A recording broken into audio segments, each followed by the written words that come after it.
श्री शिवाय नमस्तुभ्यम। हर महीने आने वाली अष्टमी का अपना एक महत्व होता है, परंतु पितृपक्ष में आने वाली अष्टमी तो अपने आप में एक तरह से चमत्कार होता है। जो अष्टमी तिथि होती है वह माँ दुर्गा, माँ भवानी को समर्पित होता है और पितृपक्ष तो अपने आप में भाग्य की रेखाओं को बदलने के दिन के स्वरूप में मानी जाती है।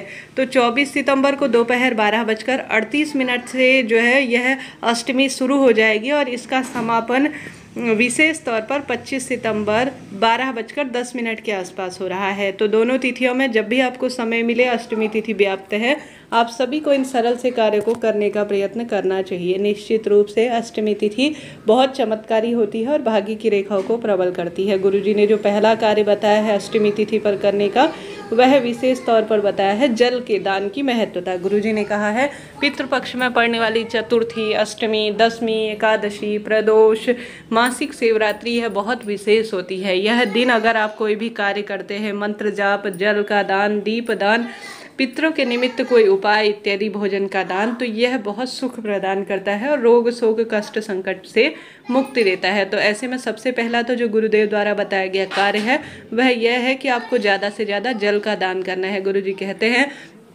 शिवलिंग पर आप जल चढ़ाते हैं तो उत्तम है, गौ माता के लिए जल की व्यवस्था करते हैं, अनजान व्यक्तियों के लिए जल की व्यवस्था करते हैं, तो यह आपके पितरों को सीधे प्राप्त होता है। तो आप सभी ने भी यह बात सुनी होगी। अत्यधिक शुभ है तो कमेंट्स में लिख दीजिए श्री शिवाय नमस्तुभ्यम। दूसरा उपाय जो बहुत सरल है, जैसे जलदान की महत्वता तो है ही, अन्नदान की भी बहुत महत्वता कही है, तो आप सभी को कहना कोशिश है कि जो गुरुजी ने हाल की ही कथा में उपाय बताया है उसे कर लेना है। बहुत सरल है। दोनों तिथियों में आपको जब भी समय मिले आपको प्रयत्न करना है। आप थोड़े से ही पितृपक्ष के दिन बचे हैं, हालांकि कभी भी किया जा सकता है, इस कार्य को कर लीजिएगा।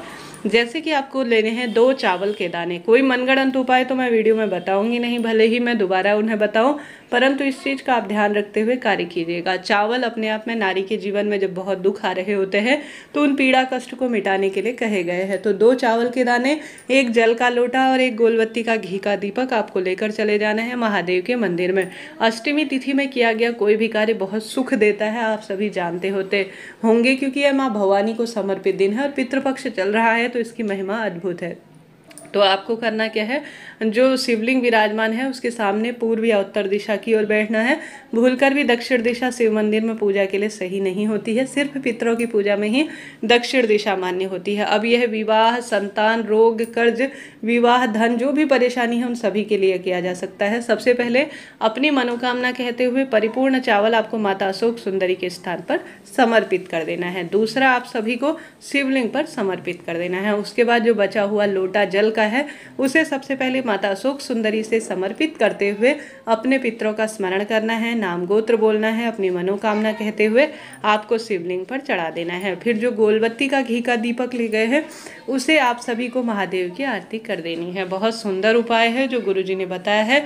पितृपक्ष के अब थोड़ा सा ही दिन बचे हैं, तो इन दिनों का लाभ उठाएं और आप सभी आवश्यक रूप से यह सरल सा कार्य करें। कोई पैसा समय तो लगना ही नहीं है, परंतु इस उपाय से अद्भुत लाभ शास्त्रों में देखने को मिलता है। करके देखिएगा। 2 उपाय मैंने बताए। बढ़ते हैं अष्टमी और सप्तमी के दिन किए जाने वाले श्रेष्ठ उपाय की तरफ। आप सभी को यह उपाय काले तिल से करना है। आप सभी को इसमें विशेष तौर पर लंबी बत्ती के दीपक की आवश्यकता होगी और 1 लोटा जल आपको लेना है। 1 लोटा जल जिसमें आपको काले तिल डालने हैं जिनका संबंध पितरों से है, और आपको इसमें डालना है 1 सफ़ेद फूल और कच्चा दूध और गंगा जल। यह चारों चीज़ें डालनी हैं। गंगा जल, कच्चा दूध और विशेष तौर पर सफ़ेद फूल और जो है काला तिल, इन्हें ले जाकर सबसे पहले अपने घर में आपको घुमाना है। दोनों तिथियों में जब भी समय मिले पूरे घर में इसे घुमा लीजिए। घुमाने के बाद आप सभी को अपने मटके के पास 1 लंबी बत्ती का दीपक लगाना है और गोल बत्ती का घी का दीपक ले जाकर आपको चले जाना है भोले बाबा के मंदिर में। अगर मंदिर नहीं जा सकते तो घर पर विराजमान शिवलिंग है वहाँ पर करें। आपको क्या करना है कि इसे पूर्ण रूप से, जो घर पर आपने तांबे का लोटा या जैसा भी लिया है उसमें दूध मिलाया है, सफ़ेद फूल, गंगाजल और काले तिल मिलाए हैं, अपना नाम गोत्र बोले, घर के सभी सदस्य की जो मनोकामना है, पितृदोष या घर में जो पीड़ा कष्ट समाहित है उसका आप स्मरण करते हुए इसे ले जाकर चले जाएं महादेव के मंदिर में। दीप लगाएं। उसके बाद घर में घुमाया हुआ यह दिव्य वस्तु आप सभी को शिवलिंग पर समर्पित करे आने हैं। गुरुजी कहते हैं 12 ज्योतिर्लिंग का स्मरण कर नाम गोत्र बोलकर जो भी व्यक्ति यह कार्य कर लेता है उसके जीवन में आने वाली विपत्ति, पित्रेश्वर महादेव का यहाँ पर आपको नाम लेना है। किसका नाम लेना है? पित्रेश्वर महादेव की जय कमेंट्स में लिख दीजिए और इस श्रेष्ठ उपाय को करना शुरू कर लीजिए। तो सरल सा उपाय है जिसे आप दोनों तिथियों में कभी भी कर सकते हैं। तो मैंने 3 उपाय आपको सरलतम स्वरूप में बताए, कोई ना कोई सरल उपाय कीजिएगा। बढ़ते हैं श्रेष्ठ उपाय चौथे उपाय की तरफ।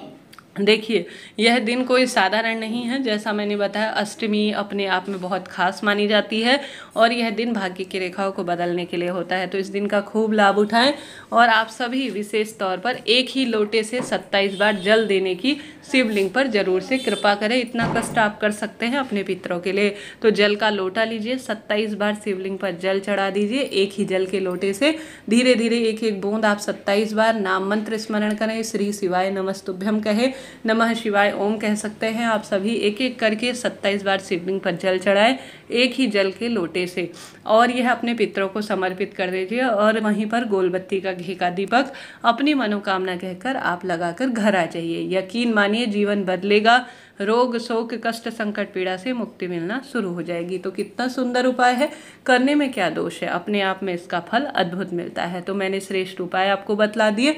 अब बढ़ते हैं अन्य उपाय की तरफ। देखिए, उपाय तो मैं कई आपको गुरुजी के बताती हूँ समय समय पर वीडियोस के माध्यम से, आज भी बता रही हूँ। तो यह उपाय कर लिए जाए तो कोई दोष कोई दिक्कत की बात है ही नहीं।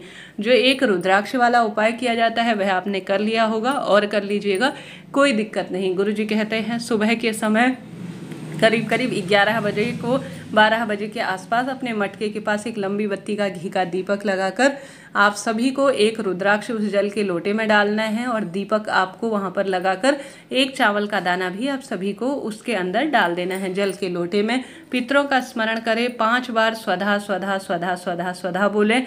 उसके बाद शाम के समय इस जल के लोटे को आप उठा लीजिए, दाहिने हाथ से इसे ढक लीजिए। किसी कारण से अगर ऐसी स्थिति है कि आप सभी विशेष तौर पर दिन में नहीं कर सकते, ऑफिस वगैरह का काम है, तो सुबह रखकर शाम को भी इसे समर्पित करने में कोई दिक्कत नहीं है। तो दिन में आप रखें, दीप लगाएं, इसके अंदर रुद्राक्ष और चावल डालें, रुद्राक्ष चम्मच से निकाल लीजिए और जल के लोटे को ले जाकर मेरा पितृदोष दूर हो, परिवार में वंश वृद्धि हो, रोग संकट कष्ट पीड़ा से मुक्ति हो, ऐसी प्रार्थना करते हुए आपको जल का लोटा शिवलिंग पर चढ़ा देना है। गुरुजी कहते हैं जो भी लंबी बत्ती के दीपक लगाकर घर के मटके के पास यह उपाय कर लेगा उसके जीवन में कभी पितृदोष होगा ही नहीं। पितृदोष होता है तो बच्चों के विवाह की दिक्कत होती है, संतान की दिक्कत होती है, कर्ज इत्यादि की परेशानी रहती है। तो सरल छोटा सा उपाय करने में कोई दोष नहीं है। दोनों सुंदर तिथियों में अष्टमी व्याप्त है तो रोग शोक कष्ट संकट पीड़ा का तो निदान होना ही है। करके देखिएगा, भाग्य की रेखाएं अपने आप ही हर स्वरूप में आपको बदलती हुई दिख जाएंगी। कैसा लगा वीडियो, कोई प्रश्न हो कमेंट्स के द्वारा पूछ सकते हैं। हर हर महादेव, जय शिव शंभू।